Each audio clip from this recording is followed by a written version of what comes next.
Simulan na natin ang ating talakayan sa grupo ng proyekto. Bella, anong mga natuklasan mo sa mga iyong pananaliksik? Ito, nakalap ko ang ilang mga kaugnay na artikulo at pag-aaral tungkol sa ating paksa. Mukhang maraming impormasyon na magagamit, kaya kailangan natin magsaliksik na mas marami. Tama yan, dapat nating pagtuunan ng pansin ang mga pangunahing punto at mahalagang natuklasan. David, paano naman ang disenyo ng proyekto? Nakagawa na ako na ilang mga mock-up para sa ating proyekto. Sa tingin ko, dapat tayong pumili ng malinis at profesional na anyo. Ibabahagi ko ang mga ito sa ating mamaya. Ako naman ang magsisimula sa paggawa ng presentasyon base sa disenyo at pananaliksik. Fred, bilang taga-edit, maaari mo bang suriin ang nilalaman at tiyakin ay ito'y maganda ang pagkakasulat? Siyempre, Emma, ako'y titingin ng mabuti ng sa lahat na bahagi at titingin na ito'y magkasunod-sunod. Grace, bilang tagapamahala ng oras, may sapat ba tayong panahon para matapos ang proyekto? Mayroon na tayong 2 linggo na natitira bago ang takdang araw. Kung maayos nating pamamahalaan ang ating oras at manatiling nakatuon, dapat nating matapos ito sa oras. Magandang balita yan. Magtakda tayo ng mga hakbang at ipamahagi ang mga gawain sa bawat miyembro ng grupo. Bella, maaari mo bang gumawa ng schedule para sa ating grupo? Siyempre, gagawa ko ng schedule na may mga takdang araw para sa bawat gawain. Maipapakita natin ang ating progreso at siguraduhin nasa tamang takdang oras tayo.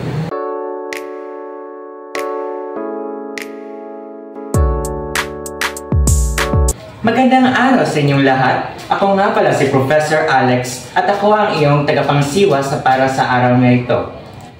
Malugod kong pinakikilala sa inyo ang mga espesyal na tauhan na magbibigay ng kanilang kaalaman para sa pagsulat ng sanaysay.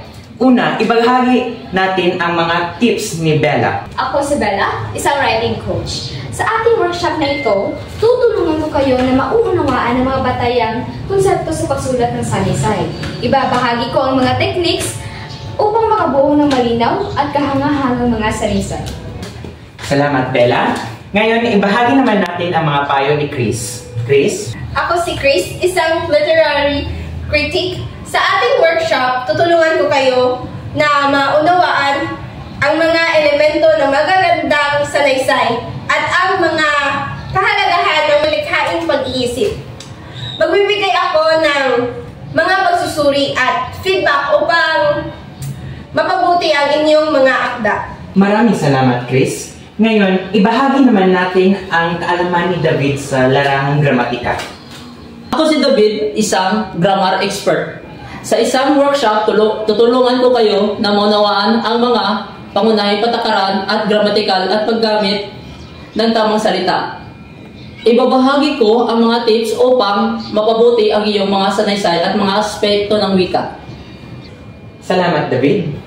Ibahagi naman natin ngayon ang kaalaman ni Emma sa larangan ng malikhaing pagsusulat. Emma?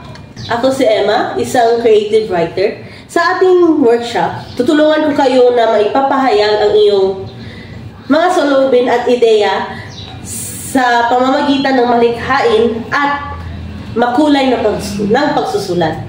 Ibabahagi ko ang mga teknik upang maging mas malikhain at epektibo sa pagsusulat ng sanaysay. Maraming salamat, Emma. Ngayon, ibahagi naman natin ang mga payo ni Fred sa larangan ng pampublikong pagsasalita. Fred? Ako si Fred, isang public speaker. Sa ating workshop, tutulungan ko kayo sa mapabuti ang inyong abilidad sa pagpapasalita at paghahatid ng mensahe sa inyong mga sanaysay. Ibabahagi ng mga tips upang maging mga kumbinsido at epektibo ang inyong mga tagapakinig. Salamat, Fred. At sa huli, ibahagi naman natin ang mga kaalaman ni Grace sa larangang pag-i-edit. Ako si Grace, isang editor. Sa ating workshop, tutulungan ko kayo na mapabuti ang inyong mga sanaysay sa aspeto ng pag-edit. Ibabahagi ko ang mga patakaran patakaran sa pag-e-edit, gayon din ang mga teknik upang mapabuti ang inyong pag-e-edit. Maraming salamat, Grace. At maraming salamat sa inyong lahat. At magandang araw. Ang aming layunin sa pagsasudula sa mga sitwasyong pangkomunikasyon na forum, lecture, seminar at workshop ay upang makatulong sa pagbibigay ng impormasyon, pagsusuri ng mga ideya, at pagpapalawak ng pag-unawa. Subukan nating pagtuunan ng pansin ang kalagahan ng malinaw na pagsusuri at pagtuklas ng mga kaisipan upang mapaunlad ang diskusyon at kalaman sa mga nabanggit na konteksto. Ang lecture ay isang tradisyonal na pagbibigay impormasyon sa madla.